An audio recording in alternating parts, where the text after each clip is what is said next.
Stool Analysis. When reading the stool analysis report, we will also start from bottom and to the top. The two main things we look at are maldigestion and malabsorption and parasites.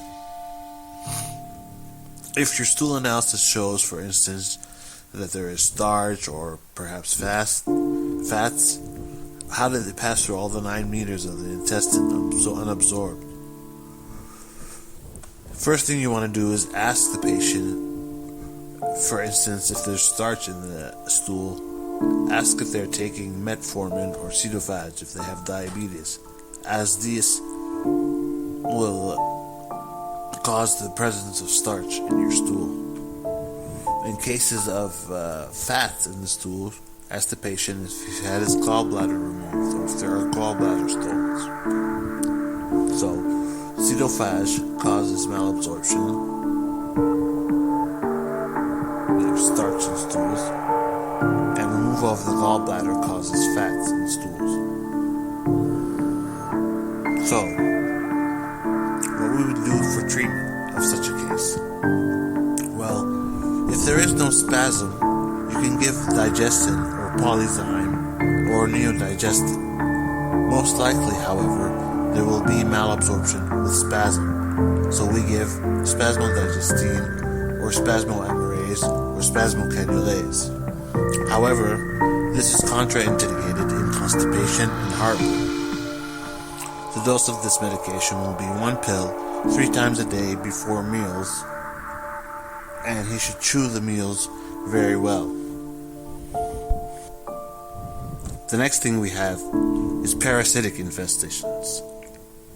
They can either be helminthic, as in nematodes or cystodes, or protozoa, as in Entamoeba histolytica and Giardia lamblia.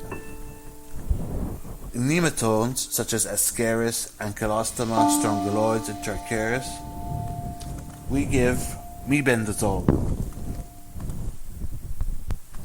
Mebendazole is safe from the first day of life. There is also antivir or vermin. The dosage is 1 spoon or 1 pill in the morning and evening for 3 days to be repeated after 10 days. You can also give albendazole or Bendex, Alzital or Vermazole starting after 2 years of age.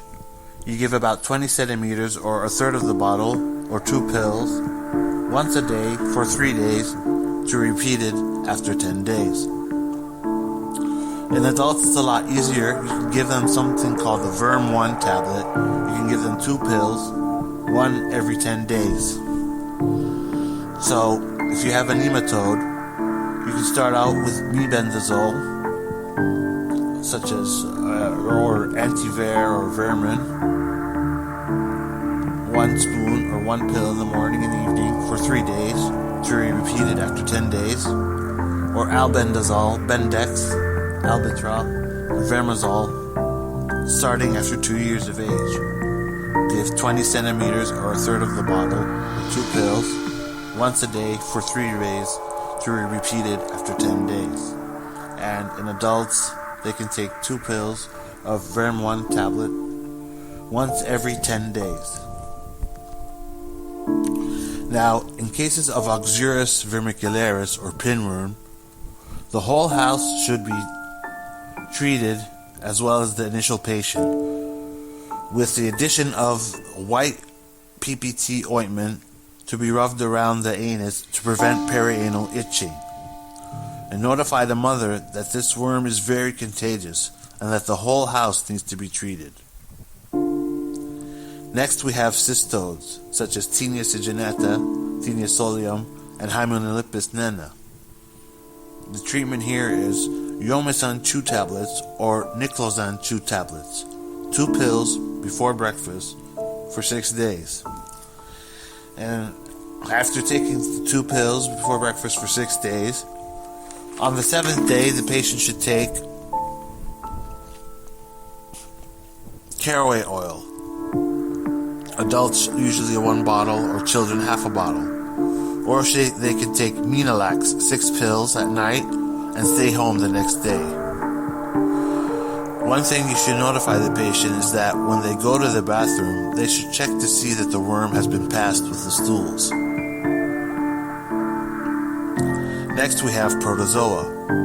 Protozoa, we have trophozoites or cysts form. Now, in patients before 2 years old, in cases of trophozoites, you can give them Flagyl, 125 syrup, 1 spoon, 3 times a day for 10 days, or you can give them Flagyl 500 milligram tablets, 3 times a day for 10 days.